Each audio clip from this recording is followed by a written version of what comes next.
The chandeliers glisten. The orchestra holds its breath. All eyes fix on a young couple standing at the center of the grand hall.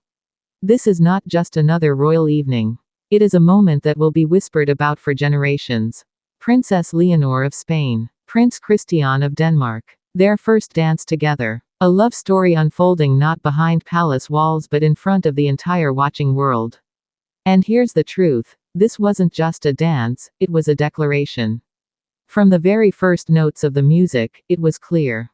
Something magical was about to happen. Leonor, radiant in her gown, stepped forward with grace that seemed to silence even the whispers in the crowd. Christian, confident yet tender, extended his hand with the composure of a future king but the warmth of a young man in love. As their fingers touched, the room transformed.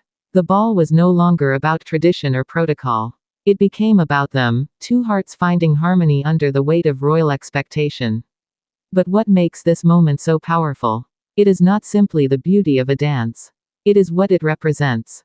For centuries, royal unions have been about duty, politics, and alliances. But here, before dignitaries, royals, and cameras flashing across Europe, the world saw something far more human, two young heirs choosing love. The sincerity in their smiles, the way Christian's gaze never left Leonor's face, the quiet assurance in her steps as if she trusted him completely, it told a story far deeper than words could capture. Of course, behind the fairy tale glow lies tension. Families, nations, expectations. Some whisper that this love story may unite two of Europe's oldest monarchies, reshaping alliances across the continent. Others fear that it places a spotlight too bright, too heavy, on two young lives still learning to navigate the balance of duty and desire. But in that moment, as the music swelled and the dance carried on, none of that mattered. All that mattered was the way Leonor laughed when Christian whispered to her, the way his hand rested protectively at her back, the way the world stopped moving for just a few minutes. The dance itself became layered with meaning. When Leonor spun, her gown flowing like a vision, it symbolized freedom, the freedom to love despite scrutiny. When Christian guided her back into his arms, it spoke of steadiness, the promise that he would always be there. Their rhythm was not perfect, but that was what made it unforgettable. It was real. It was unpolished, genuine, alive.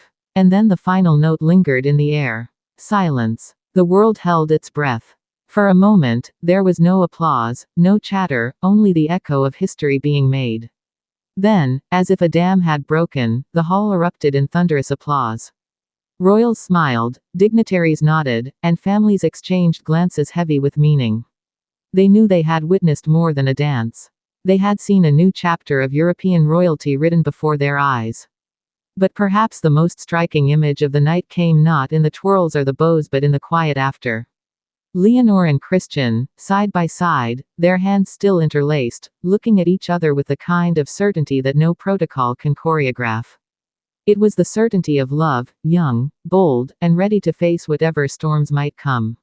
So the question remains, was this simply a magical night of tradition, or was it the first step toward a love story that will one day shape the future of Europe itself?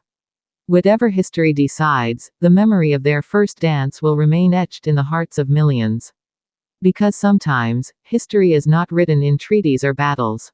Sometimes, it begins with music, with movement, and with the simple, powerful magic of two people in love.